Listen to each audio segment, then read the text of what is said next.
Demo yang terjadi dalam sepekan pada akhir Agustus lalu tentunya mencuri perhatian. Bahkan, media luar negeri pun membahas tentang demo yang terjadi di Indonesia. Tercatat 10 orang tewas akibat demo besar-besaran ini, bahkan termasuk Afan Kurniawan yang tewas karena terlindas rantis Brimob. Tragedi ini benar-benar memilukan dan juga masih segar diingatan. Bahkan di Makassar sana, DPRD Kota Makassar juga dibakar yang menyebabkan 3 orang tewas. Lantas, apakah ada orang yang menjadi biang keladi atas kengerian ini?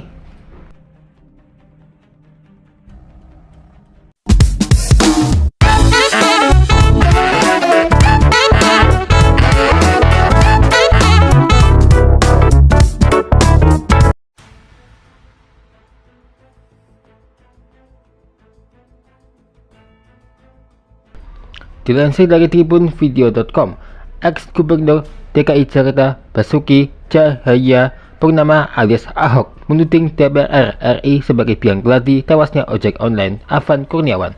Ahok menilai DPR RI penakut lantaran tidak berani menemui massa aksi yang berunjuk rasa di depan gedung parlemen.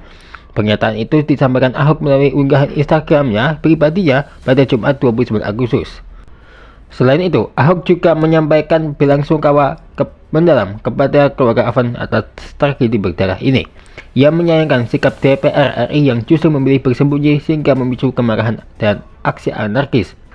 Ucapnya, kedukaan ini tidak akan terjadi apabila sejak awal demo diterima oleh DPR RI dan pemerintah untuk didengarkan aspirasinya, serta dicarikan solusi untuk setiap masalahnya.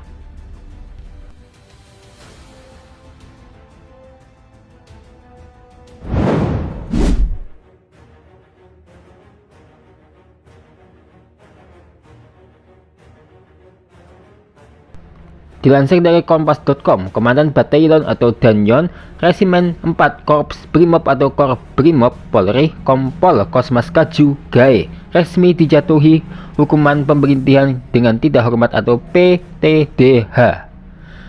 Keputusan ini diambil setelah ia dinilai terbukti melakukan pelanggaran Kode Etik Profesi Polri atau KEPP. Kasus yang menjerat Kosmas bermula ketika kendaraan taktis Brimob yang ditumpanginya melindas Afan Kurniawan, seorang pengemudi ojek online, hingga tewas pada Kamis 28 Agustus 2025. Putusan PTDH dijatuhkan dalam sidang Komisi Kode Etik Profesi Polri atau KKEP yang digelar Divisi Profesi dan Pengamanan atau Propam Polri. Lantas, bagaimana proses sidang etik dilakukan? Sidang etik terhadap Kosmas berlangsung secara ketat. Selain dihadiri oleh pejabat internal Polri, Propam juga menghadirkan pengawas eksternal, termasuk perwakilan dari Komisi Kepolisian Nasional atau Kompolnas.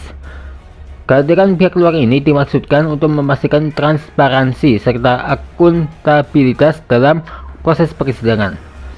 Dalam insiden yang menewaskan Afan, Kompol Kosmas diketahui duduk di kursi penumpang depan, tepat di sebelah Bribka Rohmat, sopir rantis bernompol TJJ 17713 FII. Kendaraan inilah yang menabrak Afan hingga meninggal. Fakta bahwa Kosmas adalah satu-satunya perwira menengah dalam rantis tersebut membuat tanggung jawab moral maupun etik melekat padanya.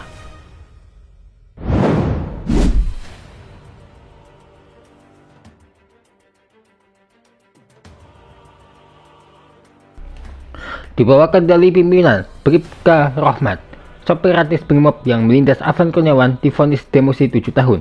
Ia terbukti tidak profesional dalam penanganan unjuk rasa 28 Agustus lalu.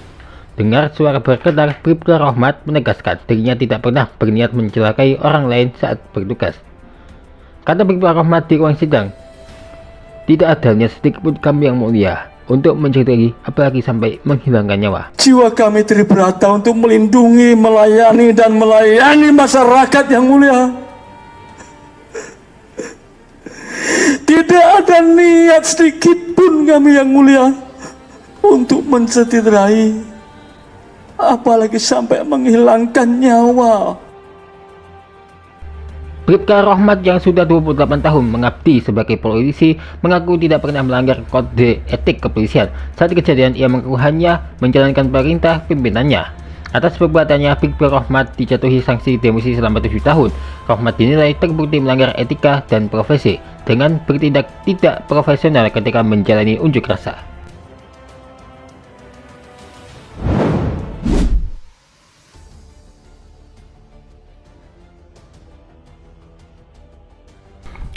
Viral di media sosial, tuntunan rakyat 17+8 yang disampaikan oleh sejumlah aktivis hingga influencer di tanah air.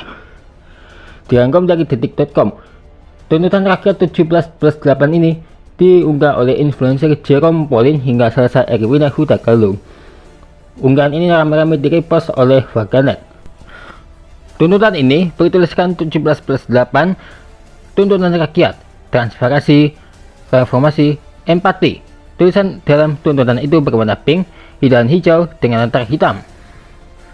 Ada dua bagian tuntutan yang disampaikan.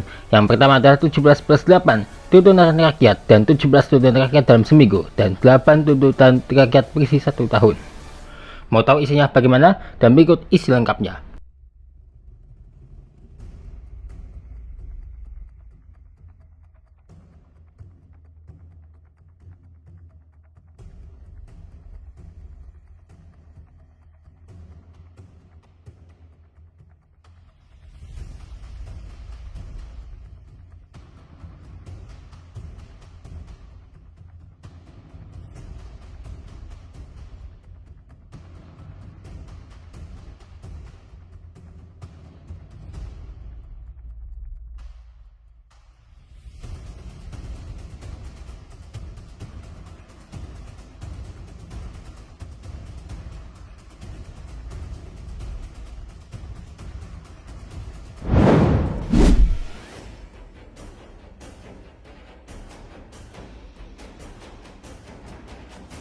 Polda Jatim menangkap 2 terduga provokator kerusuhan dan pembakaran gedung Negara Gerahadi Surabaya yang diduga mengerahkan puluhan orang massa. Asbas menjelaskan 2 pelaku yang ditangkap Polda Jatim pada Kamis 4 September malam itu berperan menyebarkan ujaran kebencian di media sosial dan memprovokasi kegiatan melawan hukum atau tindakan anarkis.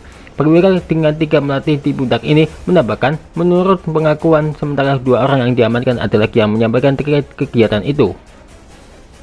Dalam kasus ini, Polda Jatim masih mendalami ponsel 2 orang yang diamankan serta menelusuri jaringan massa perusuh yang melakukan perusakan atau pembakaran gedung Negara Gerahadi, Mapolsek Tegal Sari, dan pos lalu lintas di Surabaya.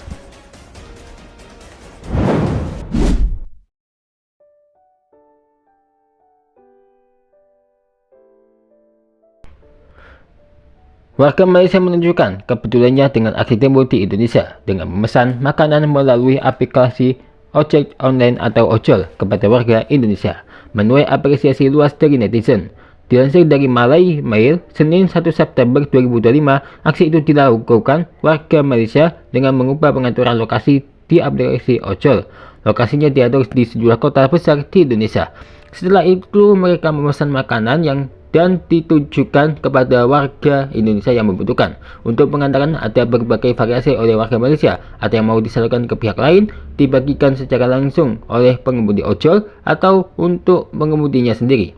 Seorang pengguna Facebook bernama Matchpi mengaku memesan makanan senilai Rp25 Malaysia atau sekitar Rp100.000 untuk warga Surabaya.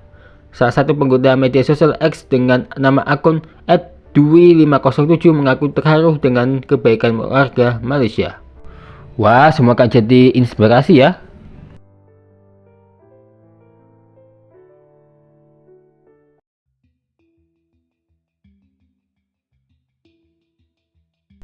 Sesaat lagi kita akan melihat seed Minecraft yang ternyata ada 2 kejutan dalam satu seed. Ini contohnya, yang mana ada Wood Dimension dan juga desa, yang mana kedua struktur ini sangat berdekatan. Di seed yang sama, ada juga pulau desa yang sangat menakjubkan. Pulau ini dikelilingi sungai dan juga pegunungan yang sangat menakjubkan. Wah, jadi demen ya sama seed ini. Kalau kamu bagaimana? Penasaran? Ditunggu deh sesaat lagi. Bubarkan DPR!